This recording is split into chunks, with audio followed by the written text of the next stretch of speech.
November 11th, 1918. All across the Western Front, the clocks that were lucky enough to escape the 4 years of shelling chimed the 11th hour. And with that, the First World War came to an end.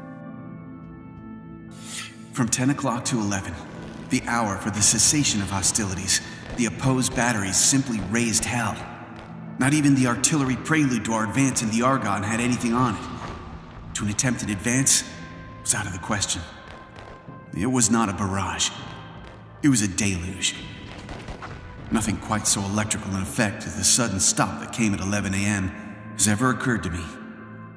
It was 10:60 precisely, and the roar stopped like a motor car hitting a wall. The resulting quiet was uncanny in comparison.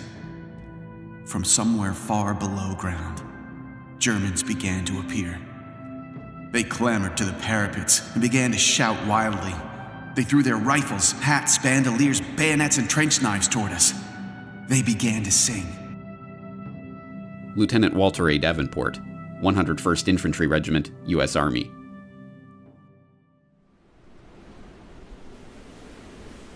And just like that, it was over. 4 years of the bloodiest carnage the world had ever seen came to a stop as sudden and bewildering as its start. And the world vowed, never again. Each year, we lay the wreath. We hear the last post. We mouth the words, never again, like an incantation. But what does it mean? To answer this question, we have to understand what World War I was. World War I was an explosion. A breaking point in history. In the smoldering shell hole of that great cataclysm lay the industrial era optimism of never-ending progress.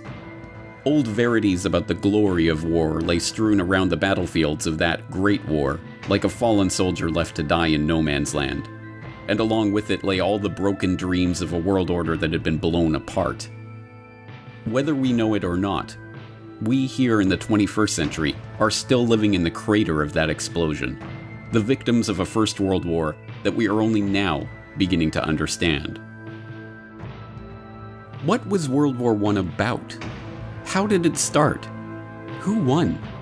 And what did they win? Now, 100 years after those final shots rang out, these questions still puzzle historians and laymen alike.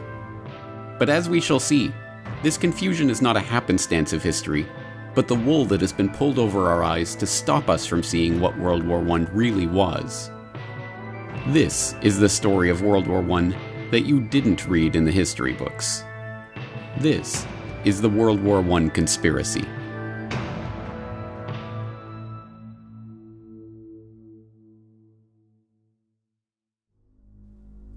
Part 1. To start a war. June 28, 1914. The Archduke Franz Ferdinand, heir to the Austro-Hungarian throne, and his wife Sophie are in Sarajevo for a military inspection. In retrospect, it's a risky provocation, like tossing a match into a powder keg. Serbian nationalism is rising, the Balkans are in a tumult of diplomatic crises and regional wars, and tensions between the Kingdom of Serbia and the Austro-Hungarian Empire are set to spill over. But despite warnings and ill omens, the royal couple's security is extremely lax. They board an open-top sports car and proceed in a 6-car motorcade along a pre-announced route. After an inspection of the military barracks, they head toward the town hall for a scheduled reception by the mayor. The visit is going ahead exactly as planned and precisely on schedule. And then, the bomb goes off.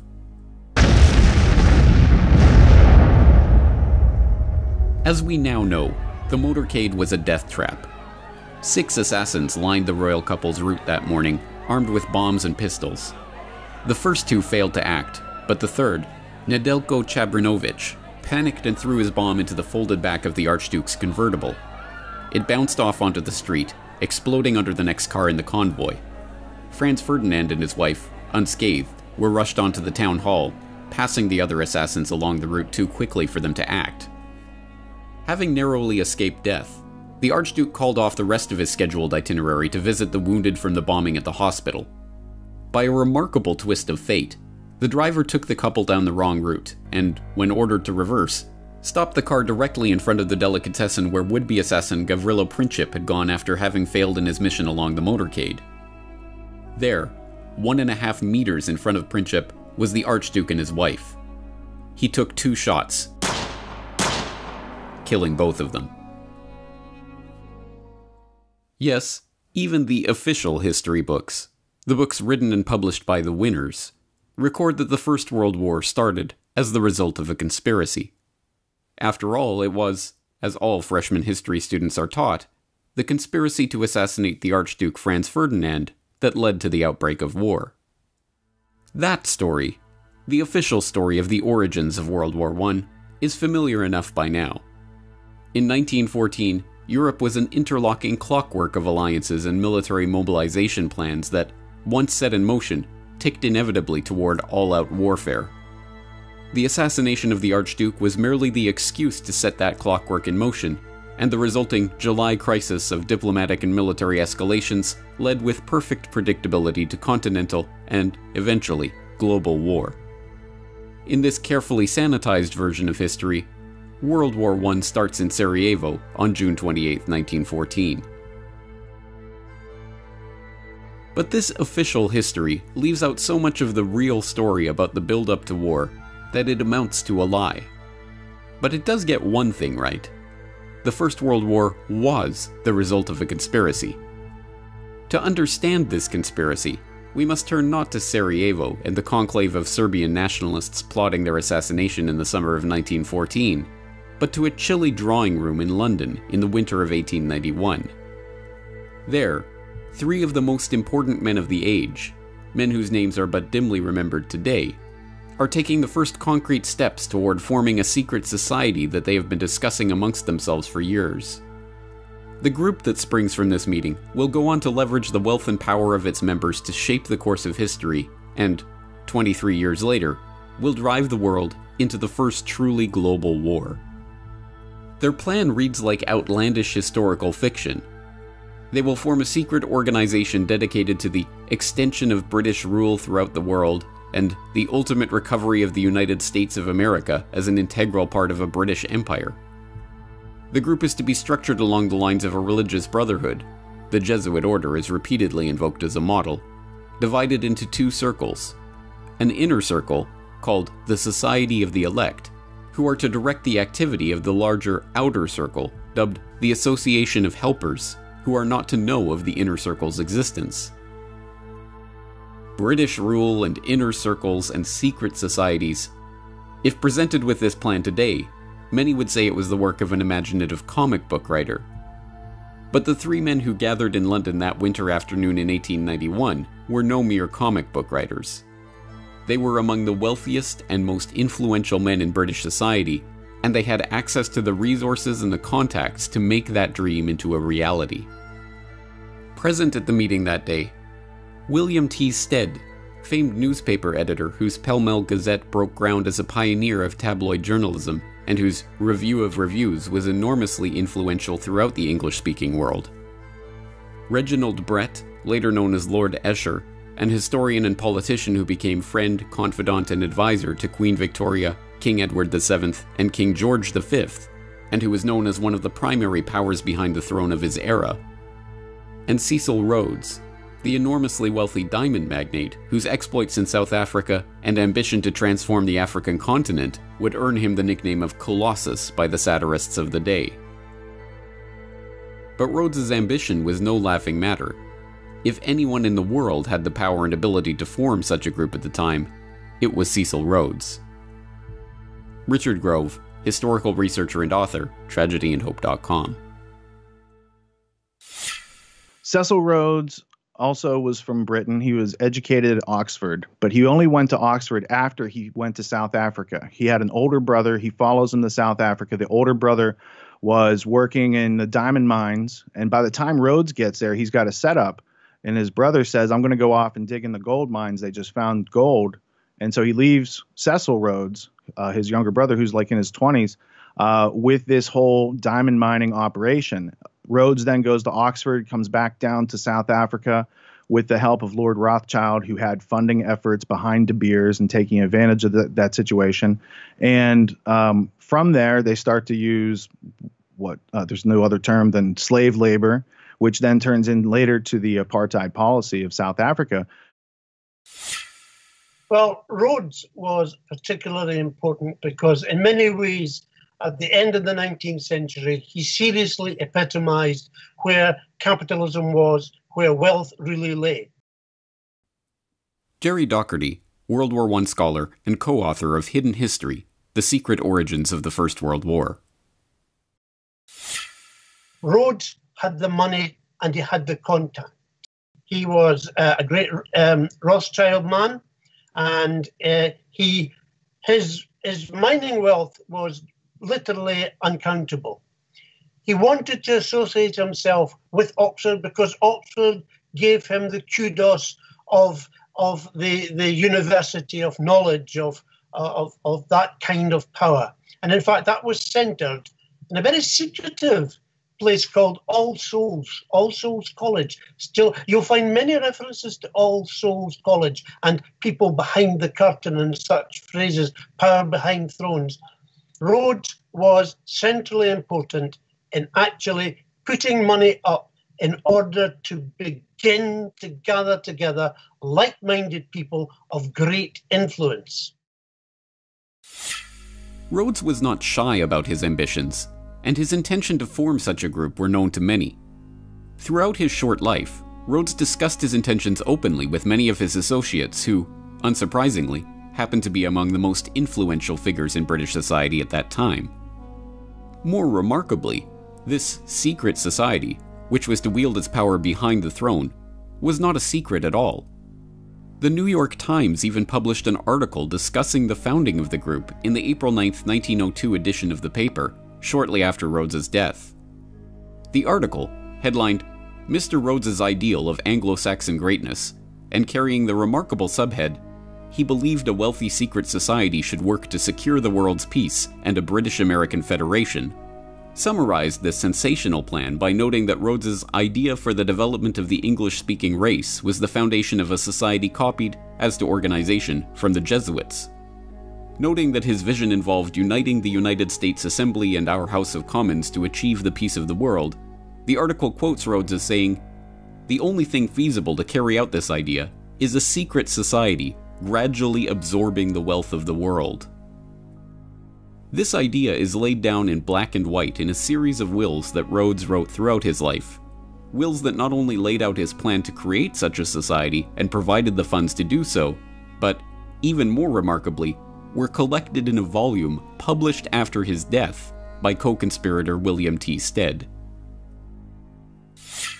Rhodes also left his great deal of money, not having any children, not having married, dying at a young age, left it in a very well-known last will and testament, of which there were several different editions, naming different benefactors, naming different executors. So in 1902, Cecil Rhodes dies. There's a book published. It contains his last will and testament. The guy who wrote the book, William T. Stead, was in charge of a British publication called the Review of the Reviews. He was part of Rhodes's roundtable group. He at one time was an executor for the will. And in that will, it says that he laments the loss of America from the British Empire and that they should formulate a secret society with the specific aim of bringing America back into the empire. Then he names all the countries that they need to include in this list to have world domination, to have an English-speaking union, to have British race as the enforced culture on all countries around the world. The will contains the goal. The goal is amended over a series of years and supported and used to gain support. And then by the time he dies in 1902, there's funding, there's a plan, there's an agenda, there's working groups, and it all launches and then takes hold. And then not too long later, you've got World War I. And then from that, you've got World War II. And then you've got a century of control and slavery that really could have been prevented. When, at the time of Rhodes' death in 1902, this secret society decided to partially reveal itself, it did so under the cloak of peace. It was only because they desired world peace, they insisted, that they had created their group in the first place. and only for the noblest of reasons that they aimed to gradually absorb the wealth of the world.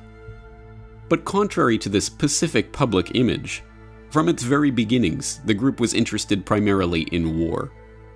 In fact, one of the very first steps taken by this Rhodes Round Table, as it was known by some, was to maneuver the British Empire into war in South Africa.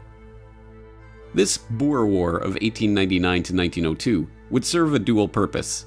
It would unite the disparate republics and colonies of South Africa into a single unit under British imperial control, and, not incidentally, it would bring the rich gold deposits of the Transvaal Republic into the orbit of the Rothschilds Rhodes-controlled British South Africa Company. The war was, by the group's own admission, entirely its doing. The point man for the operation was Sir Alfred Milner, a close associate of Rhodes and a member of the secret society's inner circle who was then the governor of the British Cape Colony. Although largely forgotten today, Alfred Milner, later First Viscount Milner, was perhaps the most important single figure in Britain at the dawn of the 20th century. From Rhodes's death in 1902, he became the unofficial head of the Round Table Group and directed its operations, leveraging the vast wealth and influence of the group's exclusive membership to his own ends. With Milner, there was no compunction or moral hand-wringing about the methods used to bring about those ends. In a letter to Lord Roberts, Milner casually confessed to having engineered the Boer War. "I precipitated the crisis, which was inevitable, before it was too late. It is not very agreeable, and in many eyes, not a very creditable piece of business to have been largely instrumental in bringing about a war." When Rhodes's co-conspirator and fellow secret society Inner Circle member William Stead objected to war in South Africa, Rhodes told him, "You will support Milner in any measure that he may take short of war. I make no such limitation. I support Milner absolutely without reserve. If he says peace, I say peace. If he says war, I say war. Whatever happens, I say ditto to Milner." The Boer War, involving unimaginable brutality, including the death of 26,000 women and children in the world's first British concentration camps, ended as Rhodes and his associates intended, with the formerly separate pieces of South Africa being united under British control. Perhaps even more importantly from the perspective of the secret society, it left Alfred Milner as High Commissioner of the new South African Civil Service, a position from which he would cultivate a team of bright, young, largely Oxford-educated men who would go on to serve the group and its ends. And from the end of the Boer War onward, those ends increasingly centered around the task of eliminating what Milner and the Round Table perceived as the single greatest threat to the British Empire: Germany. So in the start, it was influence, people who could influence politics, people who had the money to influence statesmen, and the dream of actually crushing Germany. This was the basic mindset of this group as it gathered together. Germany. In 1871, the formerly separate states of modern-day Germany united into a single empire under the rule of Wilhelm I. The consolidation and industrialization of a united Germany had fundamentally changed the balance of power in Europe. By the dawn of the 20th century, the British Empire found itself dealing not with its traditional French enemies or its long-standing Russian rivals for supremacy over Europe, but the upstart German Empire. Economically, technologically, even militarily, if the trends continued, it would not be long before Germany began to rival and even surpass the British Empire. For Alfred Milner and the group he had formed around him out of the old Rhodes Round Table Society, it was obvious what had to be done. To change France and Russia from enemies into friends as a way of isolating and, eventually, crushing Germany. Peter Hoff, author of The Two Edwards, How King Edward VII and Foreign Secretary Sir Edward Grey Fomented the First World War. Yes, well, from the British perspective, Germany, after their unification in 1871, they became very strong very quickly. And this, over time, this worried the British more and more. They began to think that Germany represented a challenge to their world hegemony. And they came slowly but surely. They came to the decision that Germany must be confronted, just as they had come to the same decision with regard to other countries, Spain, Portugal, and especially France. And now Germany. German finished goods were marginally better than those of Britain. They were building ships that were marginally better than those of Britain. And all of this, British leaders slowly came to the decision that Germany needed to be confronted while it was still possible to do so. It might not be possible to do so if they waited too long. And so this is how the decision crystallized. Germany, I think that Britain might possibly have accepted the German ascendance, but they had something that was close at hand. Then that was the Franco-Russian alliance, and they thought if they could hook in with that alliance, then they had the possibility of defeating Germany quickly and without too much trouble. And that is basically what they did. But crafting an alliance with two of Britain's biggest rivals and turning public opinion against one of its dearest continental friends was no mean feat. To do so would require nothing less than for Milner and his group to seize control of the press, the military, and all the diplomatic machinery of the British Empire. And so that's exactly what they did. The first major coup occurred in 1899, while Milner was still in South Africa launching the Boer War. That year, the Milner Group ousted Donald Mackenzie Wallace, the director of the Foreign Department at the Times, and installed their man, Ignatius Valentine Schirall. Schirall, a former employee of the Foreign Office with inside access to officials there, not only helped to ensure that one of the most influential press organs of the empire would spin all international events for the benefit of the secret society, but he helped to prepare his close personal friend, Charles Harding, to take on the crucial post of ambassador to Russia in 1904, and, in 1906, the even more important post of permanent undersecretary at the Foreign Office. With Harding, Milner's group had a foot in the door at the British Foreign Office. But they needed more than just their foot in that door if they were to bring about their war with Germany. In order to finish the coup, they needed to install one of their own as Foreign Secretary. And, with the appointment of Edward Grey as Foreign Secretary in December of 1905, that's precisely what happened. Sir Edward Grey was a valuable and trusted ally of the Milner Group. He shared their anti-German sentiment and, in his important position of Foreign Secretary, showed no compunction at all about using secret agreements and unacknowledged alliances to further set the stage for war with Germany. Well, he became Foreign Secretary in 1905, I believe, and the Foreign Secretary in France was, of course, Delcasse.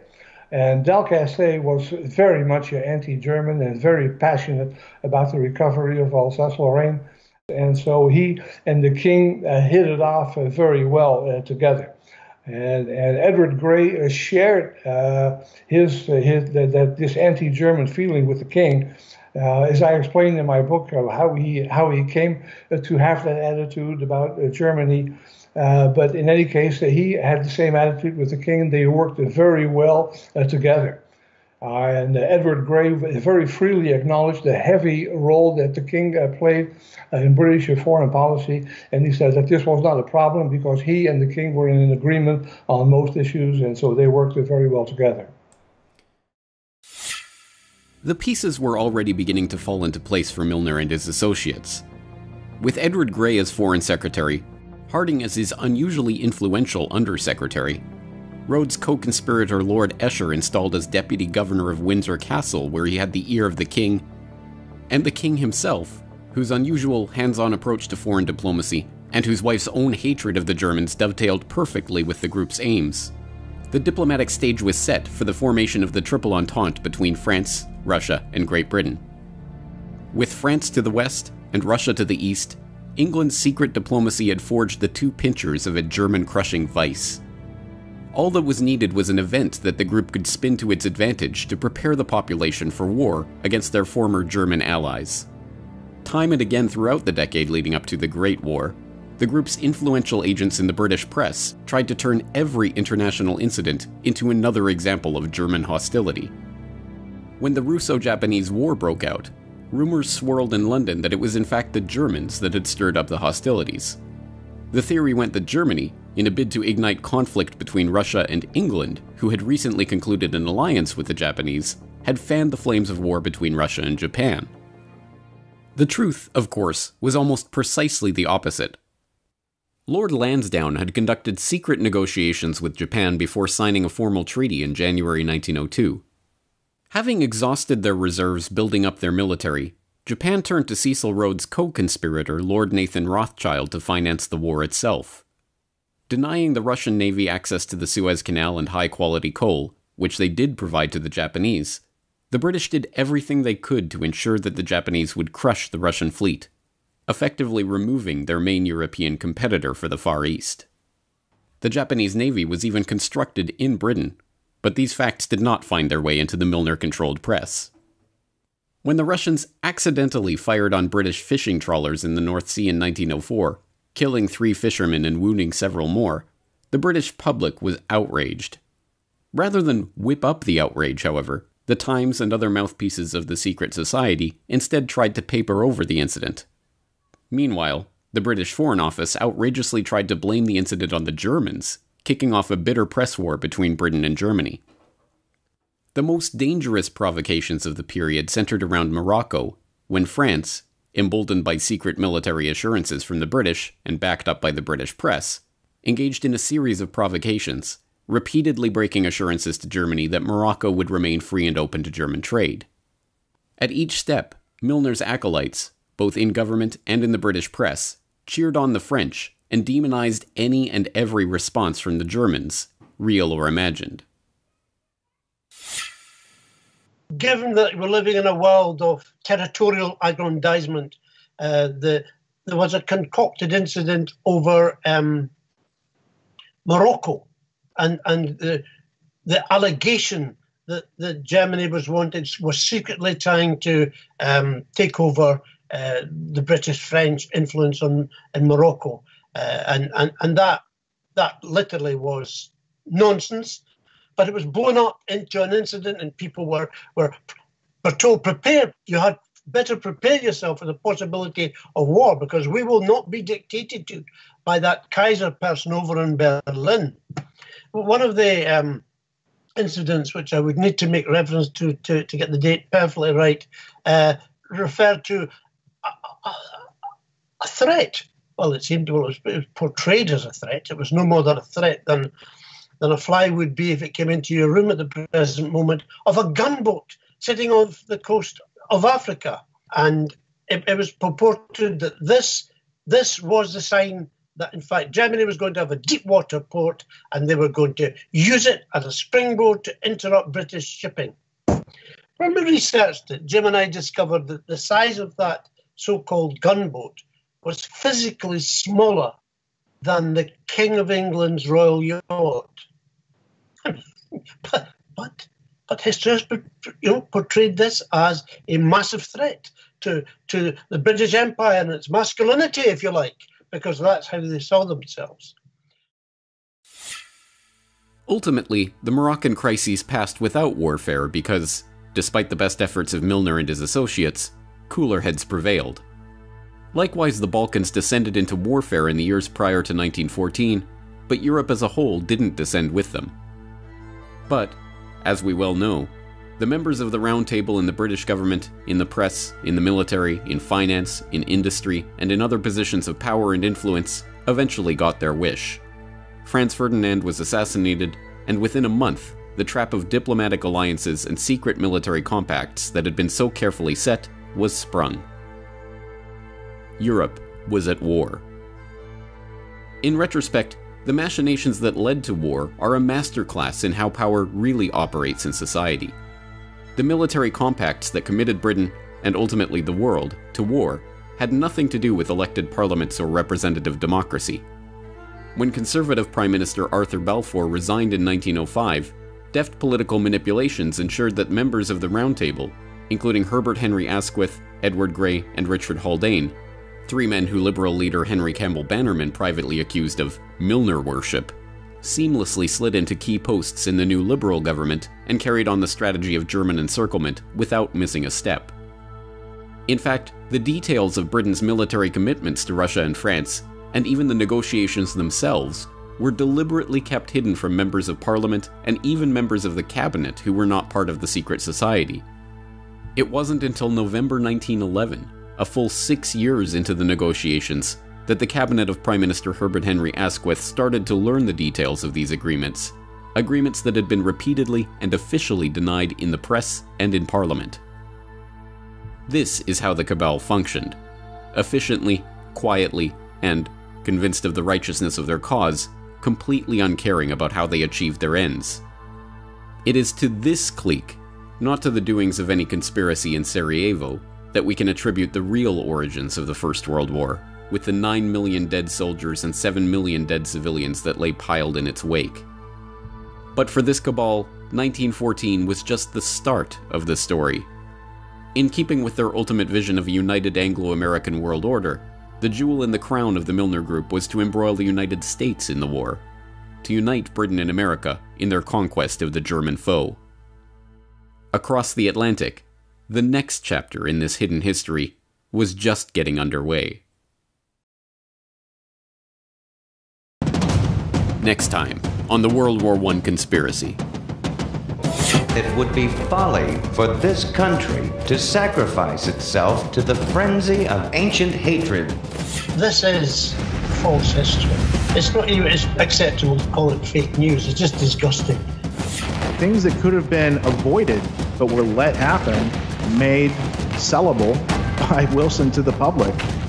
Inside the White House, President Woodrow Wilson conferred with advisors and signed the proclamation of war against Germany.